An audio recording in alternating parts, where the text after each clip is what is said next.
appreciate being given the opportunity to talk tonight. I'm going to be discussing learner community of practice interaction within the online environment. We're going to talk about, I guess, our mandates, with curriculum that, I think one of the coolest things about teaching a foreign language is not, learning to speak another language is fantastic. But the other piece of the classroom and the curriculum is learning about other cultures and other people and people that live in places and do things differently from us. And it really broadens the perspectives of our students and opens their mind to other ways of living and thinking, and helps build tolerance and all these great things that is just fantastic. So, we've been talking a lot on how to teach students to learn another language, but, for my talk, we're going to talk about how to engage with the communities from the target languages that we teach.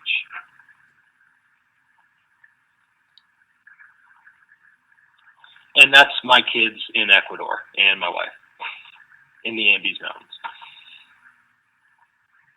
So my name is Herman Hall, and I manage our World Language Culture Cafe program with the North Carolina Virtual Public School. I am a Spanish 1 teacher. I'm an instructional leader for the Spanish 4 folks at NCVPS, and I've worked on the course development team for the Spanish 1, 2, and 3 courses, putting those in Moodle, with Taryn in the trenches for many years, getting all that done. I have a Bachelor of Arts in both Spanish literature and English literature, and a Master of Science in Instructional Technology from UNC Wilmington. And I did get to go to Oahu once, and we didn't make it to the Big Island, but we went to Oahu and Maui, and it was fantastic. Stephen. So I kind of went and dug through some of the North Carolina Standard Course of Study learning objectives that focus specifically on the cultural aspects of teaching a foreign language, not what the learners will be able to communicate with, learning the language, but how we're going to help our students become aware of the cultures from these areas. You might, this is going to be stuff that will be really applicable for folks in North Carolina, but basically anyone that's teaching a foreign language is going to have some sort of curriculum mandates that address, the cultural practices, beliefs, the people, the places, and all of that in their curriculum. So I'm just kind of using North Carolina as our, what we do, but it is applicable to other folks, even if you don't teach within the state of North Carolina. So students preparing for success in the 21st century need to access knowledge and information from other communities and use that information to function well with people from diverse backgrounds. And, just basically being in this classroom right now for this in-service is kind of indicative of that. We've got folks from Hawaii and folks from all sort of different places and cultural backgrounds. And that's going to happen for our kids more and more with globalization and technology and businesses being conducted, in the United States and beyond, and especially with more trade agreements that are coming down the pipe. The world is in a lot of ways getting flatter, and these skills are going to help our students succeed in ways, far beyond just being able to say hello and where's the bathroom in the foreign language that they're studying. So it is about culture, it is about people, it is about tolerance. Learning about culture means building an understanding of the practices, perspectives, and products of a society. The products involve patterns of social interactions, such as how people are greeted and how respect is shown. Perspectives are the values, beliefs, ideas, and attitudes that are integral are an integral part of life, and products would be books, foods, laws, music, games, etc., that are created and used within that society. So one of the really cool things is when you're learning about another culture, and basically one of the prime benefits of travel in general is not only do you look at the world from a different angle being in that culture, but it also forces you kind of to examine yourself, your own cultural practices, and your culture as a whole. So it becomes self-reflective as well, and it's just a really, really positive experience for kids. Second language study promotes cultural awareness. Duh. And in an age of global independence and increasingly multicultural and multi-ethnic societies, early foreign language study gives children unique insight into the cultures and builds their cultural competency skills in a way that no other discipline is able to do. That last bit of it, and that's cited from Curtain and Dahlberg, that no other discipline is able to do. So it is, I know we're kind of tooting our own horns a little bit about what we do, but nowhere else are kids going to kind of get this perspective or have their challenge their own worldviews and learn how other folks live and how they look at the world. So it is an extremely valuable part of our curriculum. Exposure to foreign language also serves as a means of helping kids to develop intercultural competence. Awareness of the global community can be enhanced when children have the opportunity to experience involvement with another culture through a foreign language. And eventually we're going to talk about, how, and that's a lovely picture of a llama also from a trip I took to Ecuador. And lastly, kind of the whys, this is important. The positive impact of cultural information is significantly enhanced when that information is experienced through foreign language and accompanied by experiencing culturally authentic situations. And foreign language learners are more tolerant of the differences among people because of this. And all the kind of that recent research was cited from that link there. So we're going to talk about a couple ways that we can do this, and then we're going to talk about how we're kind of doing it in the North Carolina Virtual Public School. And basically the idea of, in the online environment, obviously we can't take the kids on foreign exchange trips, but you can almost get them there through virtual tours that many museums and UNESCO sites across the globe have set up. Let me see if I can push out. That's awesome, Katya. I'm going to see if I can grab these links and just put them in the chat box. And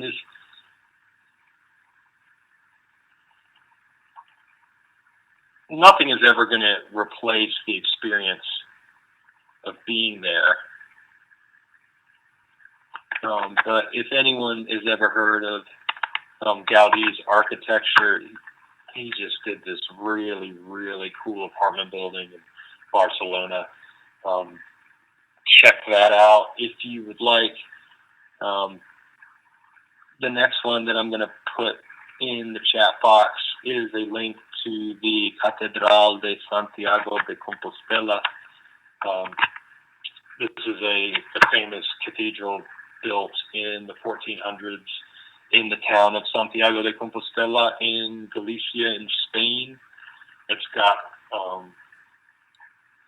basically shots of every room in the cathedral, even stuff behind the scenes that you wouldn't be able to get to if you were on the actual tour in the building. And then I'll put one more from the Prado Museum. the Prada Museum is one of the finer art institutions in Europe that's found in Madrid, and not everyone is going to have the chance to go there and look at the art in those places. But incorporating these sorts of resources framed within, the cultural lessons about, the areas that these things are found in can really, visually open up, the kids' experiences and broaden the experiences in the language classroom.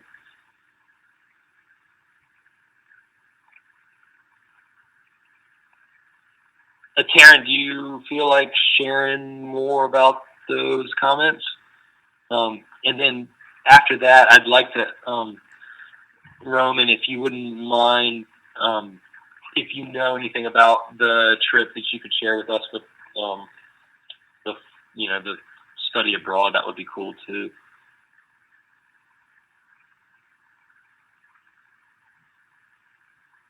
Okay, no problem.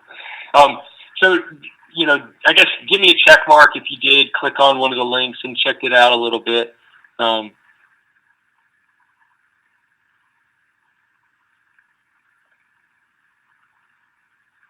Okay, sweet. It looks like some of you did. Yes, Stephen, and it is, the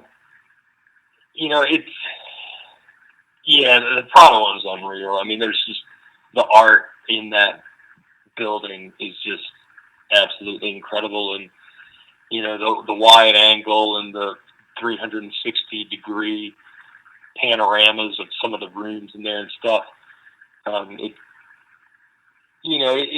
It's the next best thing, and all of these great, the Guggenheim and all these other fantastic museum institutions within, basically all over the world. They all have excellent resources as well that accompany the virtual tours to help interpret and explain, all the stuff that's in these places too. So, it's kind of the tip of the iceberg, but pretty much any place that you would want to go to is going to have something like this nowadays. And there's a lot of opportunity to put these things in your classes to augment the cultural lessons in your curriculum.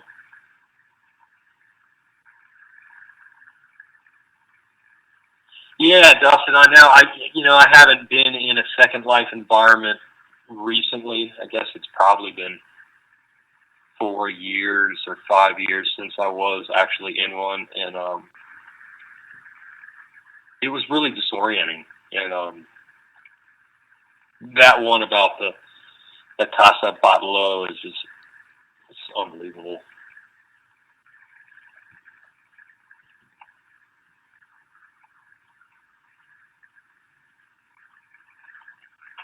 So, old school, but with a new school kick is the ideas of pen pals as well. When I was teaching face-to-face, I was using e-pals to communicate with,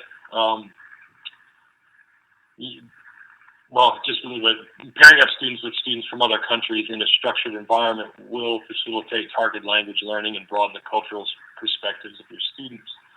The two resources that I put up there, ePals and Pen Pal World. I haven't explored Pen Pal World so much, but ePals is fantastic, and basically it's kind of like a catch-all for teachers from all over the world, and it's kind of like one ad.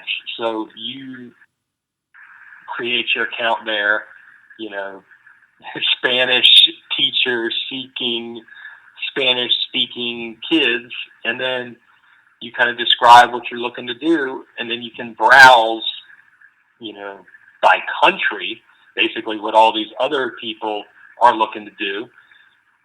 And then you just find a good fit. You reach out to the teacher, you kind of hash out your details on how you want this to work, and then the kids can get basically virtual pen pals in other countries.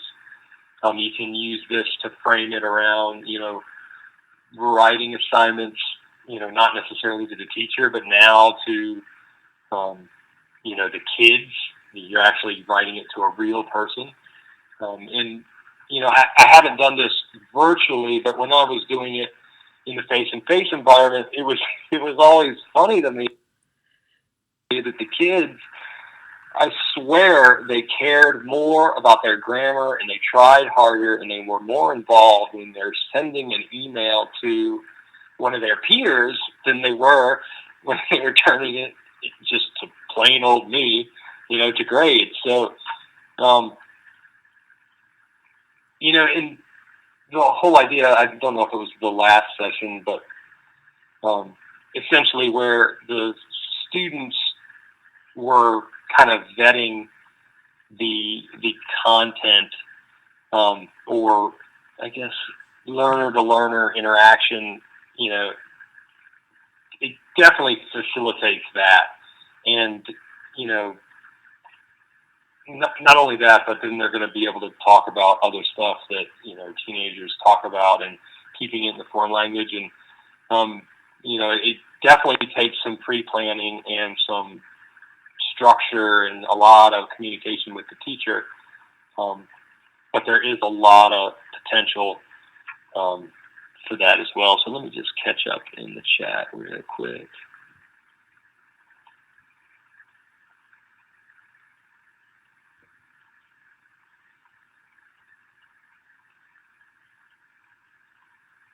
Oh man, actually that's so cool.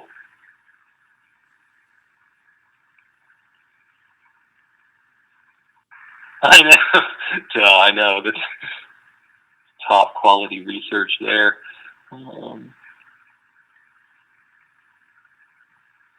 Okay, that's killer. So and then the next little bit is going to be, and we're getting to it. So the last little bit is going to be the Culture Cafe program that that I've been lucky to be a part of at NCBPS. So what I'm going to try to do real quickly is push out a video for you guys through a screen share, and then we'll go from there. I'll let you guys watch the video real quick, and then we'll talk about it.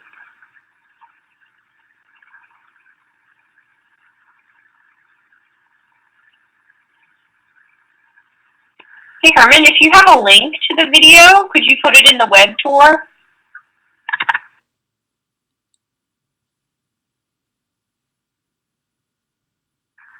Sure. Is that better? Yeah, it will load, and that way everybody can then watch it after it loads because after it loads in the Collaborate room, because the screen share is sometimes a little bit slow. There's a bit of a lag, especially video. So. Okay, sweet. The web tour. You got it. And did it stop the screen share? Yes, it did. Okay.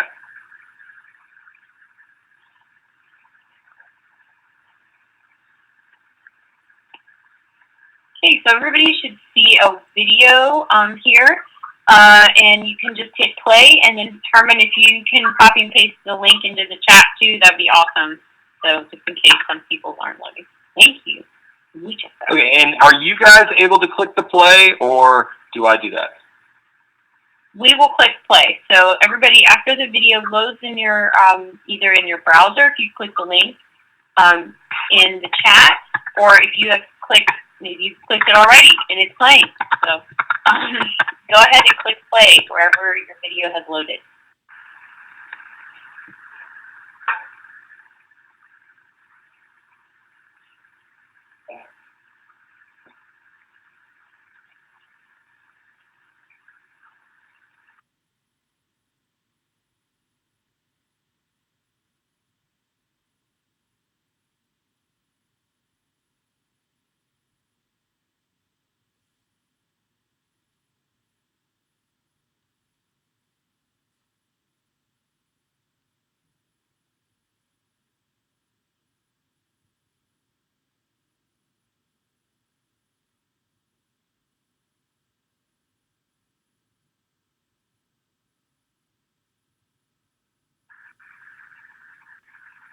Okay, sweet guys.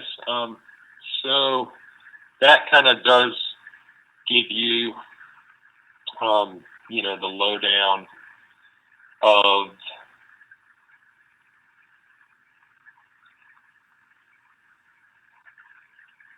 the Culture Cafe. I'll kind of just, okay, great question. It kind of depends.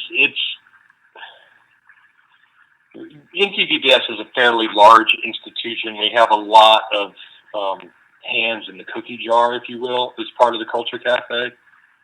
And one of the things that makes it so great is that there's so many different curriculums that are participating now. So it kind of depends. What it ends up being for some folks is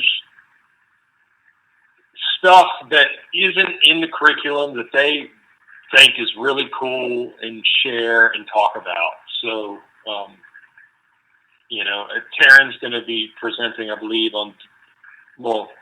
actually, no, Taryn, you're not doing the Dia de los Muertos this time.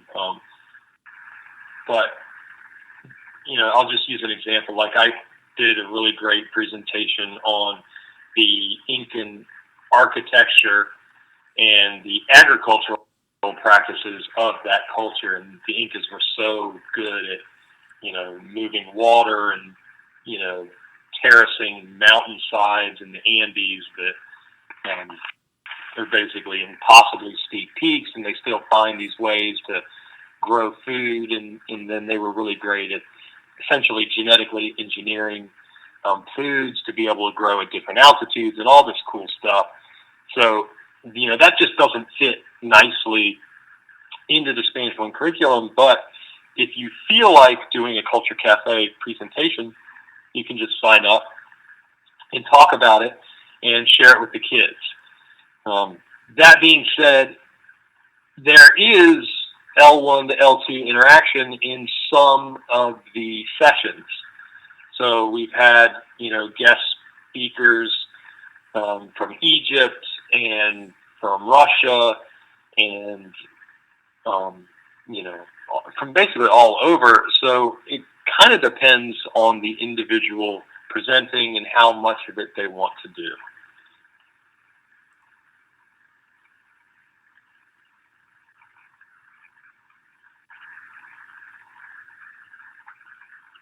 The other thing that's a little tricky too is the great diversity of the students that participate in it. So at NCVPS, we're not,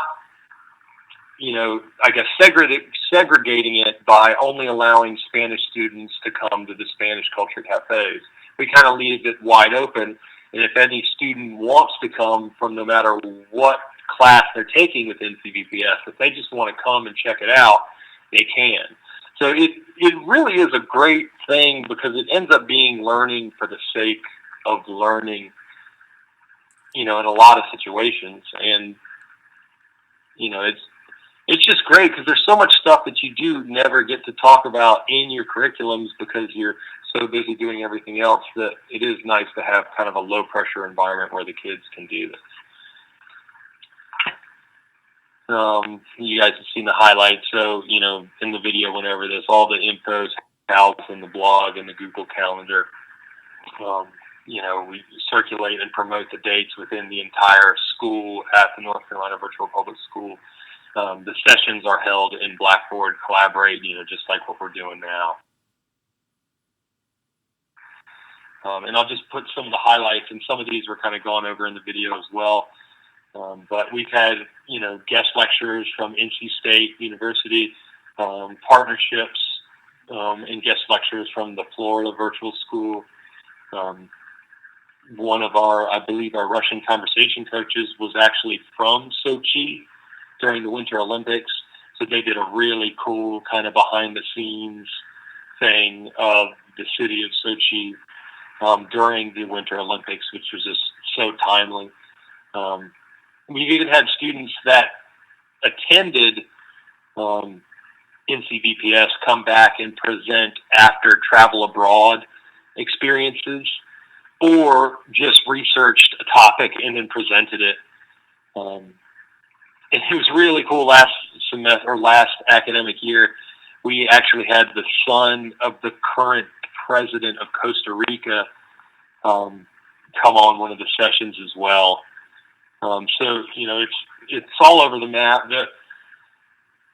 The Culture Cafe isn't it isn't so good, I guess, at having lots of interaction in the target language. But what it is good at is, meeting those cultural and community learning objectives of the foreign language classroom. That helps us kind of broaden the perspectives of the, basically stuff outside of their hometown.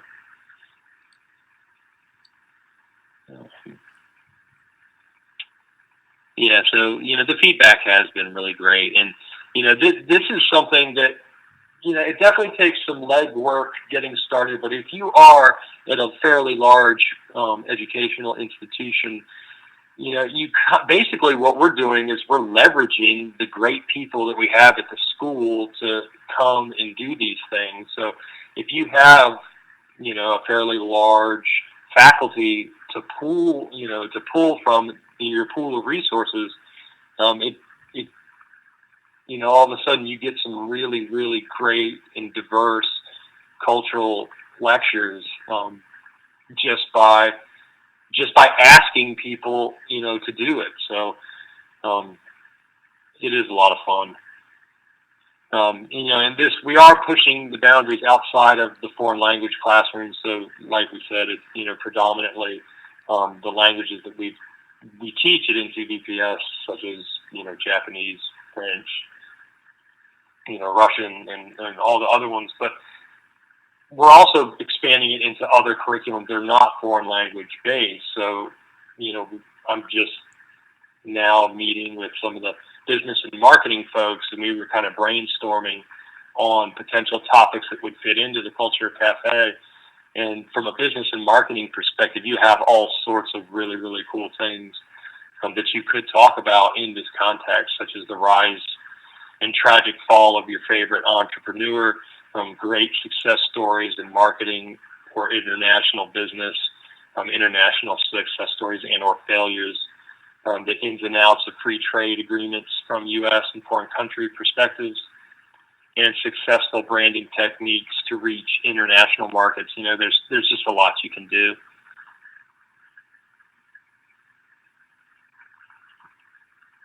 Yeah. And I think really one of the strengths of the program is we don't try to, pigeonhole it into this one thing. So that I think the variety that that it ends up having is one of its best assets. So I guess that's all I have. I did have a couple of discussion questions. If we wanted to pursue this, how do you stretch your students to learn outside of the confines of your curriculum in ways that examine their own culture and the cultural practices of the target language, which is culture? And how are you educating your students to respect and appreciate other communities and use that information to function well with people from diverse backgrounds? So I guess that's all I have. Thank you, guys. And thanks for all the awesome props in the chat box. I'll just jump in and say that these two discussion questions are the same as the ones in TED Ed. So I'll encourage everyone to jump in with their contribution in TED Ed. Just type whatever you were planning to say into the box under Discuss in the TED Ed lesson.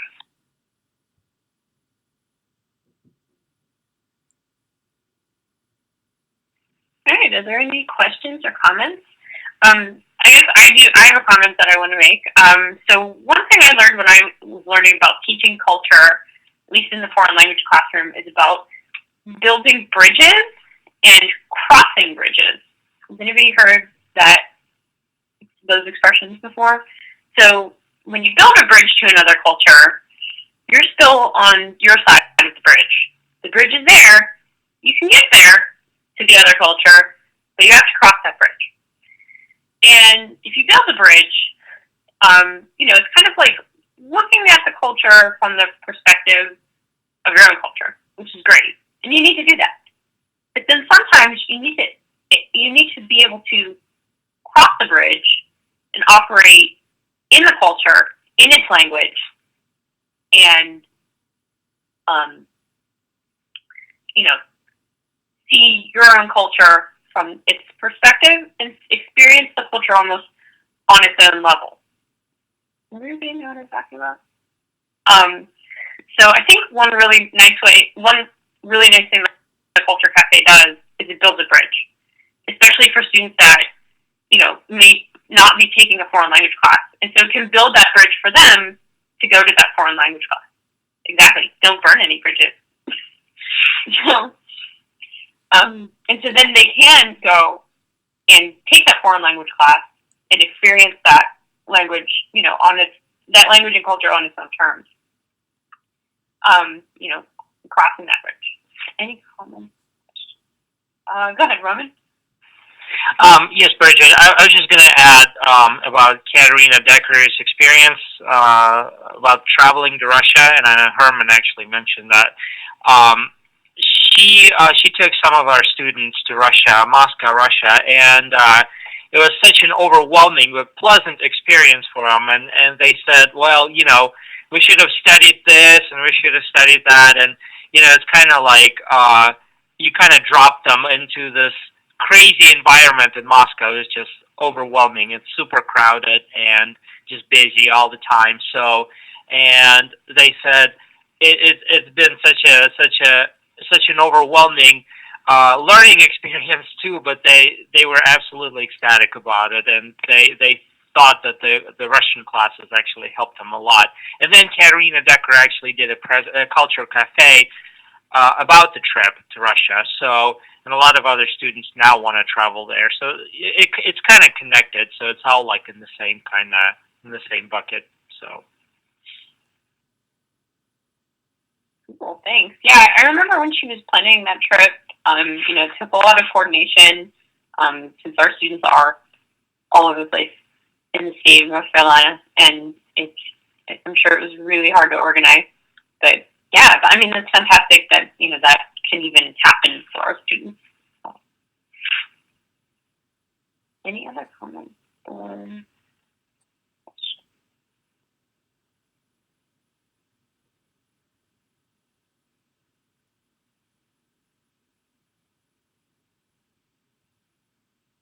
Cool.